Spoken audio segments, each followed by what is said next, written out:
A lot of people would say Kraft makes the best mac and cheese, but I have another one.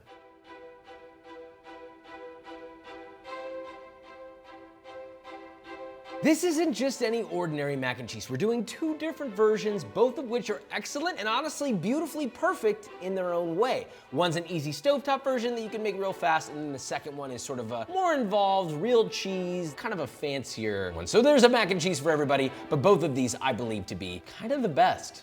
Let's make this, shall we? So we're gonna start with the perfect, most luxurious baked mac and cheese from my cookbook, Texture Over Taste, then make an even easier stovetop only version that's sort of a fancier Kraft mac and cheese. Each begins with a classic roux, mounted with cream and different cheeses. Boil your pasta, combine and enjoy. First, we're gonna start by grating our cheese. Little technique for you, get yourself a piece of parchment paper, put a grater on that. We have a box grater, they're pretty inexpensive, and I have 2 cheeses for you. We're gonna grate 3 cups of sharp cheddar. I'm grating this on the coarse setting. You can grate it on the finer setting, but a lot of these sort of like semi-hard, semi-soft cheeses don't grate very well on fine settings. I find it easier to do it on the coarser setting. Once the cheese is all done, you just kind of grab the parchment paper on both sides like a hot dog, and then you just, simple as that.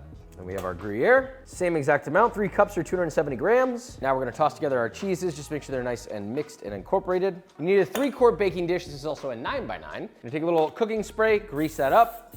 You can also use butter, a little bit of oil, and just kind of rub it out with a paper towel. You just want this to be greasy so it doesn't stick. We're gonna move on to the stove. The first thing that I wanna start with is the roux for the cheese sauce. We have a large saute pan, 1/2 cup of butter, unsalted, in. Set that to medium heat until it's completely melted. No solids left at all. Now while that's melting, I've got my boiling pot of water. I'm gonna salt that very, very generously. You want this super, super salty, like almost as salty as the ocean. And you're gonna add 1 pound of any large elbow macaroni. And you're gonna cook that 1 to 2 minutes less than what the package directions are. This one says 10 to 12 minutes or until tender, more like 8 minutes, because it's gonna finish cooking in the oven. All the butter's melted. I've got 1/2 cup or 75 grams of all-purpose flour. You're gonna whisk that in. You're gonna cook it out for about 30 to 60 seconds, because what you don't want is a lumpy, sort of floury tasting cheese sauce. You want it nice and smooth and creamy. We're gonna now add 1/2 of our milk, so it's about 1.5 cups of milk. And whisk that together, let that thicken. You're then gonna add the rest of your whole milk. That is 3 cups total. And then you're just gonna keep cooking and whisking. And once it begins to thicken, you're gonna add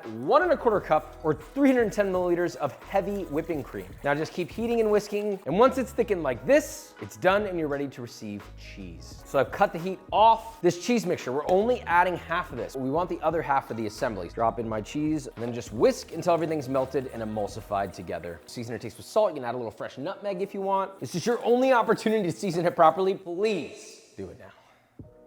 It tastes cheesy, it tastes nice, it tastes creamy. Pasta is gonna go in. I prefer to use a spider so I have a little bit of pasta water left behind in case I want some to loosen this up a little and emulsify it better. I prefer this to be a bit more on the soupy side than thick side because it's gonna thicken substantially in the oven. Now remember, this is not cooked all the way. You see that line? See how there's like a rim in the center of the pasta? That's uncooked pasta that hasn't been touched by the heat yet. All right, so you're gonna stir all that together, fold it nicely. This is where you can call your friends over and say, what does that sound like?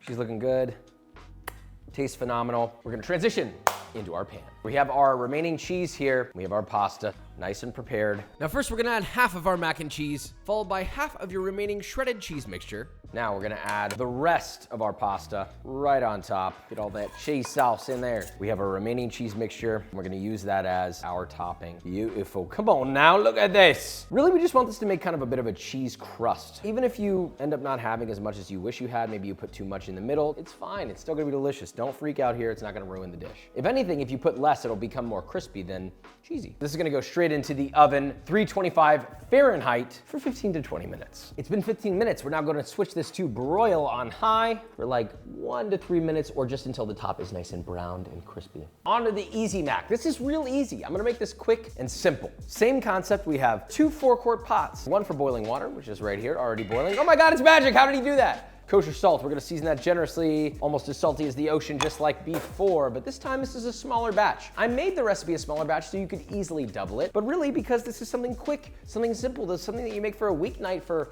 you know, you and your significant other that you might make love to afterwards. hopefully. So you're gonna use 8 ounces or half a pound of small elbow macaroni. Do not put oil in this, for God's sake. It doesn't actually help with keeping them separate. It ruins the emulsion of your sauce you're about to make. It's dumb. Stop. Now in the separate pot, we're gonna make our roux. This is on medium heat, 2 tablespoons of butter in, unsalted, let that melt. Now we have 2 tablespoons of all-purpose flour. Whisk that in. Same concept as before. Just cook out the flour about 30 to 60 seconds, stirring often. Now to that, we are adding a few spices. This just for some fun, right? We have 2 teaspoons of chicken bouillon powder. You can use Knorr or you can use Lee Kum Kee. They make a great chicken bouillon. It's optional, but I'm telling you, it adds flavor. Half a teaspoon of smoked paprika and half a teaspoon of onion powder. It smells nice and fragrant. We're gonna add 1 1/4 cup of whole milk. A lot of people will say, oh, never add all of your milk at once. It makes it harder to incorporate. That's true, it does, but it will eventually incorporate if you just let it cook and thicken. The roux will do its work. It might take a few minutes. I'm also gonna add for richness, a half cup of heavy cream. Whisk that in, and then just let that cook over medium-low heat just until that mixture is thickened. That could take anywhere between 2 to 3 minutes, roughly. As you can see, it's still pretty liquidy. That's what you want, because we have a lot of cheese to add to this. So we have 1 cup each of cheddar cheese and American cheese shredded. You can buy whole blocks of American cheese at the store, or you can chop up some Kraft. That's fine, right? Hear me out. This is like a Kraft, but better. And then half a cup of Gouda, or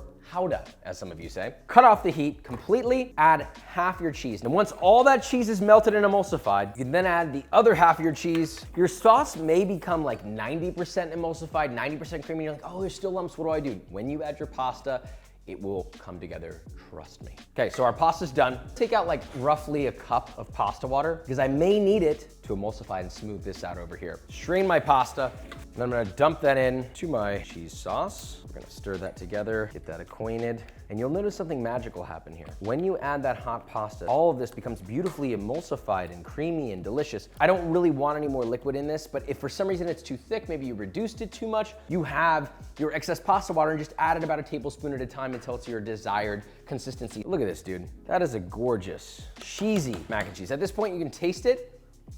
It doesn't need any salt, honestly. The chicken bouillon does the work. It's beautifully seasoned. It's very saucy, it's thick, it's luxurious. Now we are going to plate and taste both of our mac and cheeses. And I wonder, could there be one better than the other? Especially knowing when we have an easy one that takes significantly less time. Let's taste. Whoa, I'm scared to try the one from my book, because that's crazy.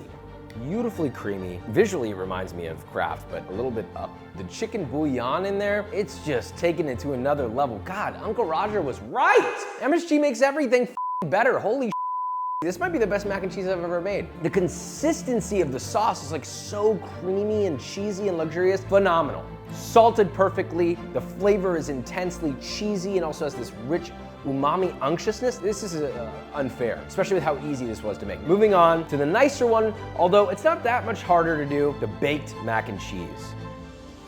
We're knocking balls out of the park with both of these. I know what people are thinking. They're like, oh, of course he's gonna say something nice about his book. I you not. These are equally delicious, genuinely. I just think it depends on what your vibe is. If you want something a little fancy, a little bit more luxurious, then do the baked one. If you want something that's gonna hit every time that's really easy to make, then you have this one. They're both great. So choose your own adventure. If you wanna make this one, you're gonna need my cookbook, or I guess I just gave you the recipe for free. But you should get my cookbook anyway. It's in the link in the description. Subscribe. I love you so much. See you later.